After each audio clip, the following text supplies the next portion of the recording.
Hello, welcome. I'm Minister William Edward Turner, and this is Winning at Marriage, GYI. And today we're talking about financial downturns. Some of the most difficult times that can happen within a marriage is financial problems. Financial problems are the causes of more divorces than anything else. Therefore, it is very important that you not wait to talk about a financial situation that is pending on your family, like a loss of job, restructuring of the company that moves you out or that reduces your pay or makes you stagnant where you're not going to get that anticipated raise. Whatever the situation is, or that you've discovered that you have some kind of illness and you're going to get a knee replacement, you're going to be out of work for weeks, or whatever the situation is, you need to inform your spouse right away. Don't wait on telling them, because waiting says, I don't really trust you to share this burden.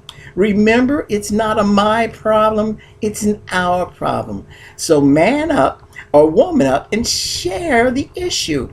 There's never a good time. So what you want to do is do it at the best time. And the best time is always now.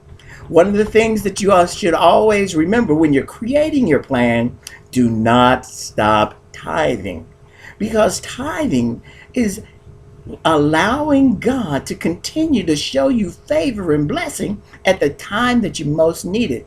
There are many intangible problems that can arise, such as the car needing repairs out of the blue, the kids having a situation or sickness or accident, you falling, the refrigerator going out, the stove, the water heater going out.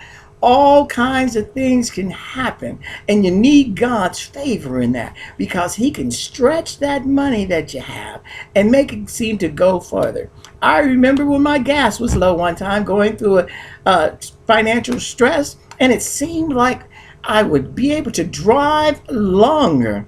And I knew God was blessing my car because I would drive longer on the same amount of gas that I had been getting.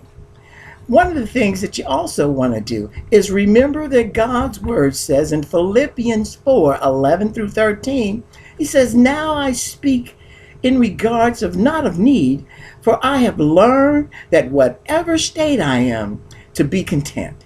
I know how to be abased, that's to have little. I know how to abound. Everywhere and in all things I have learned both to be full and to be hungry, to abound and to suffer need.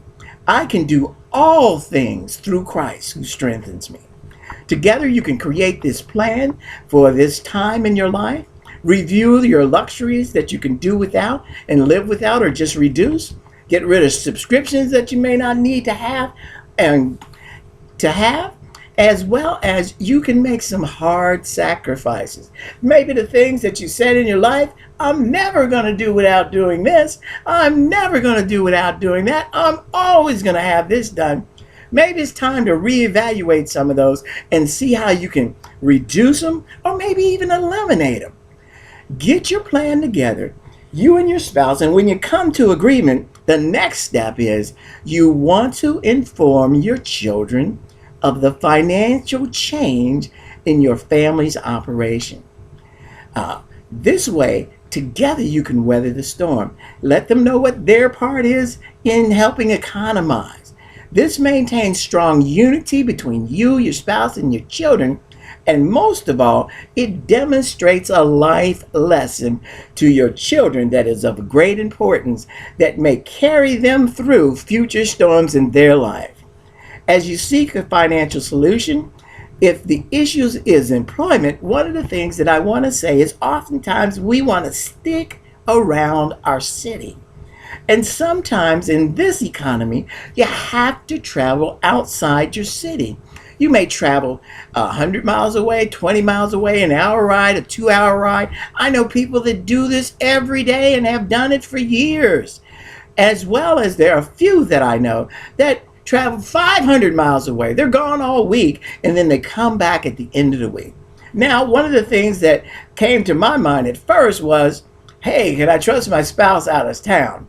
Well, you should be able to trust your spouse anywhere, because if they're living godly and they are faithful, committed, and they love you, This will allow your love and your unity of your family to stand strong.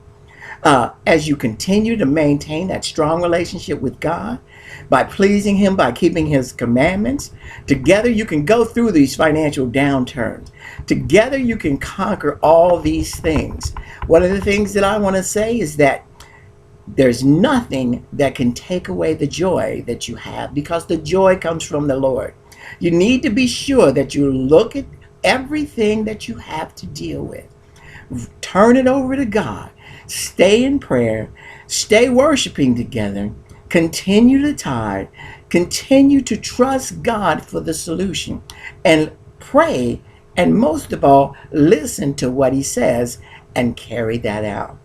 Sometimes there's things that God can reveal to you that can be fantastic, that you never even dreamed or thought of, to get you through a financial situation.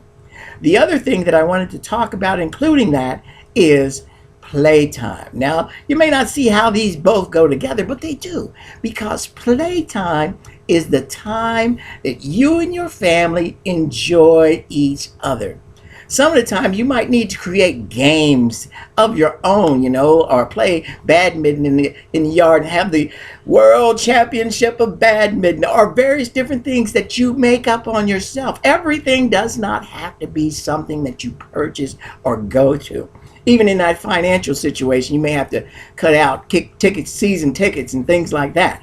So one of the things that you want to look at is continuing the joy in the family. That togetherness is going to assist you in getting through that family downturn. One of the things that happens is it also unites the family. It brings you closer together. It joins you together in the bad times with the good times of the joy of having close time, quality time together, having fun.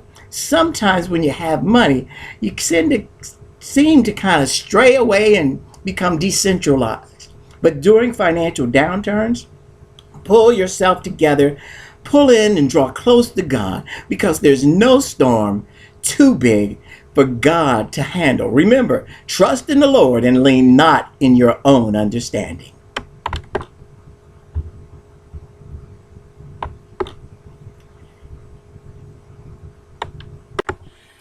I'm often asked what marriage coaching is.